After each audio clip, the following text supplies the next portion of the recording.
welcome or welcome back. Here on my channel, I have talked so much about decluttering, ways you can declutter, reasons to declutter, and given you lots of decluttering motivation as you followed along my own decluttering journey. But today I really want to talk about some decluttering mistakes that can really slow your progress, and you probably want to try to avoid them because slowed progress is always a little bit discouraging. But I'm not here to discourage you. I want to give you tons and tons of encouragement and just give you some ideas of things you might want to avoid if you are also on a journey to a more clutter-free life. If you have not already subscribed to my channel, I would love it if you did. Without further ado, let's hop right in. So one of the very first decluttering mistakes I recommend you avoid is trying to declutter too quickly.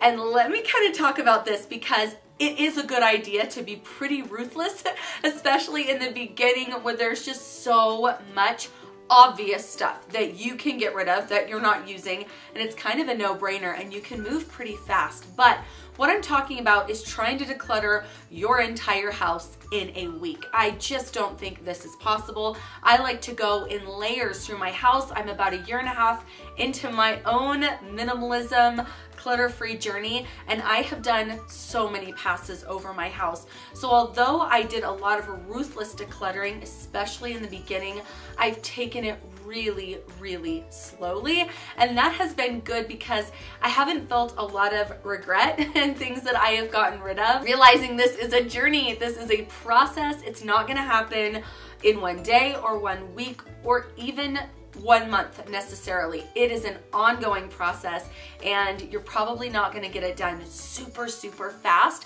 if you want to do a really thorough job and give yourself time to think through especially more sentimental items. Not having a list or a plan of attack is another mistake. You want to know what areas of your house need to be decluttered. Write this out, get a digital list going, however you like to organize your life.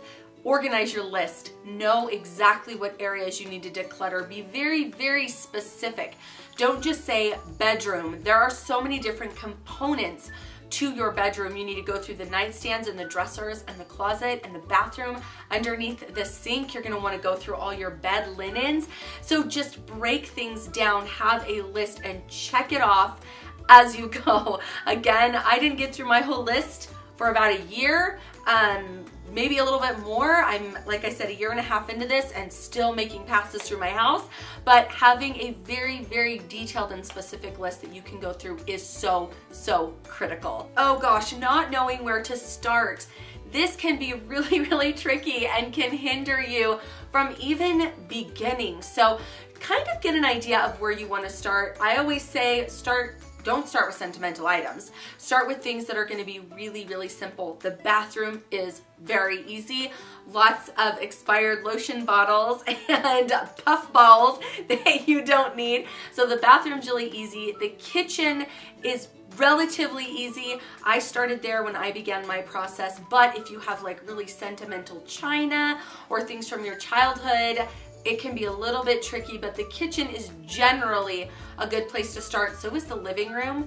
Any storage you have is going to be a little bit harder. Your bedroom, just because it includes your closet, can be a little bit tricky. Try and think of areas of your home that are going to be pretty easy. Your coat closet that has a bunch of board games in it. That's simple because you're probably not too sentimentally attached and you know what games you haven't played in forever. Not knowing your why is another mistake that can really hinder your progress. I recommend thinking of a reason why you're decluttering beyond just, I want a little bit more room in my house. I want my space to be a little bit more clutter-free. But why? Like, what are you gonna get because you live in a more clutter-free environment? Are you gonna get more time with your kids? Are you gonna get more time to meal prep and meal plan? Are you gonna have more time to exercise? Are you gonna have more time for friends? I mean, what is your real reason for doing this? It could be spiritual, physical, mental. It could be every thing, all of those categories, but just have a really solid reason why you want to do this, because it's just going to keep you moving forward. Getting distracted can be another mistake. Do not declutter with your phone right there, unless maybe you're listening to a podcast or you are listening to music. But if you've got YouTube just kind of playing and you're streaming something, you could get distracted. Pick up your phone, push a bunch of buttons, text your friends, whatever, and this can really slow you down. So try to eliminate distractions unless they are very thoughtful. I guess a thoughtful distraction, like I said, a podcast or music, it's something that you're really mindful. You know, you're not going to pick up the phone because the podcast is an hour. You know what I mean? You're going to listen to a whole playlist or album. So try not to get distracted. Phones are a really, really tricky one. Just be careful that you're not watching different YouTube videos or texting, because it can really slow you down. Not finishing a project is another mistake. It's hard when you get into a project and you do run out of time because you've got to get your kids from the school pickup line and you've got your project in there, it sits, and you have to leave it. And I really, really understand this. I like decluttering with a big box. That way, if something happens, I get interrupted, I can close the lid and set the project aside for just a bit until I can get back to it, and it's not like a big mess sprawled everywhere. It's contained. So try to get back to it as soon as possible. Do not leave it, because that's just going to cause more anxiety and it's going to cause more discouragement and potential frustration. So if you're not able to finish a project right then, definitely make a plan of when you're going to be able to get back to it and keep that appointment, because unfinished projects are almost as bad as if you'd never started decluttering in the first place. Now you just kind of have this mess and it's looming. So go ahead and plan to finish your projects, and ideally finish the project in the same day. Oh, this next one is so tricky, but worrying about what if. What if I need this someday? What if I regret getting rid of this? What if my kids want to keep this item and now I've decluttered it and they're going to be asking me where it is? What if I have to end up repurchasing this and I've wasted money? There are so many what ifs that can hang us up and hold us back, but try not to let this happen. A better question, if you're going to ask what if, is what if I don't keep this? What if I don't have this extra crock pot? Worst case scenario, what's gonna happen? Worst case scenario, I'm gonna host a huge amount of people in my house. I'm gonna wish I had 2 crock pots. Worst case scenario, I borrow it from the neighbor for this special occasion. Worst case scenario, I'm going to have to spend an extra $10 to buy back something that I got rid of that I actually needed. $10 isn't that much money. This is tricky. Like I said, so tough, and everybody is gonna have to decide for themselves how they're gonna kind of approach this question, because it is so hard. What if can really hang you up, but let it propel you forward. Ask more productive what if questions. What if I get rid of it and I need it? What is the worst case scenario? Can I buy it back?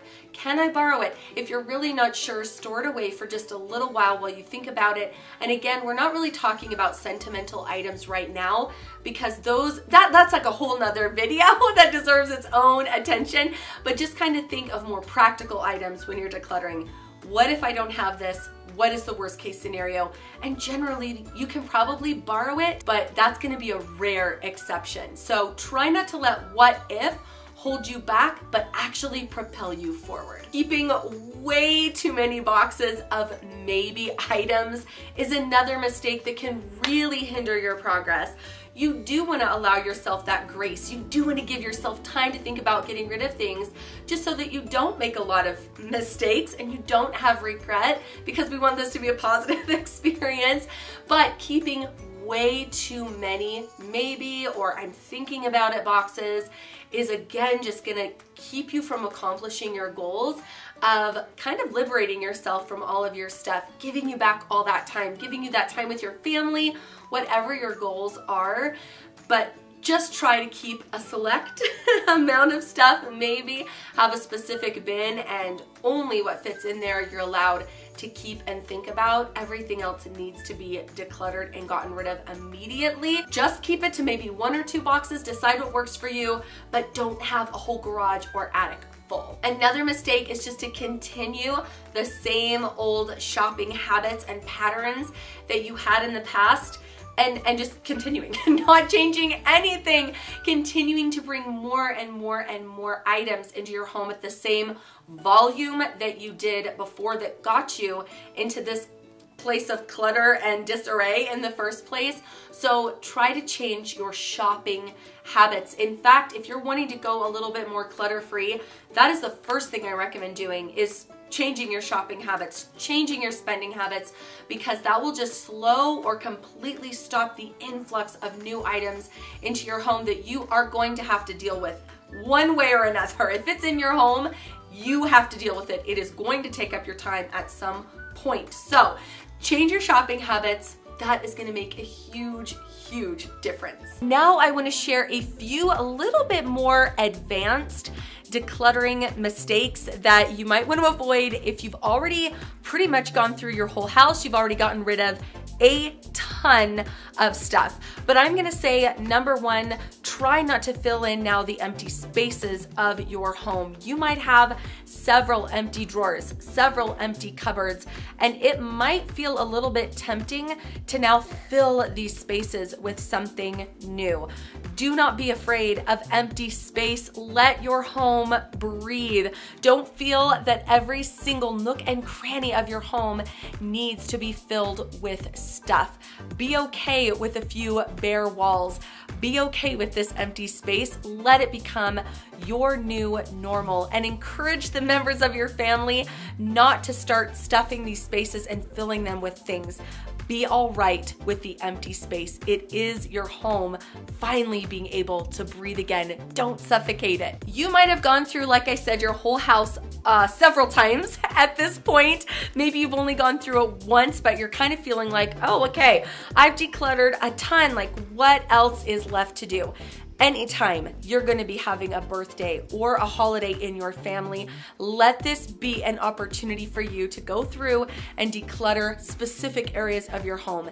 If it's a child's birthday, this is a great time to go through toys and books, things that they will probably be getting. If it's the start of school, this is a great opportunity to go through all your kids' clothes. If you are going on vacation this summer, great time to go through all of your flip-flops, all of your purses maybe, and your summer wear. So kind of see opportunities throughout your life now where you can go through different areas of your home. We have summer coming up, so this is a really good time for us to go through any outdoor toys as well. But use opportunities to go through different areas of your home now that you're a little bit more advanced in the decluttering process. Failing to set up systems is another way that you can fall back into a clutter rut. So if you have a laundry room that is beautifully decluttered, but you have not set up any systems,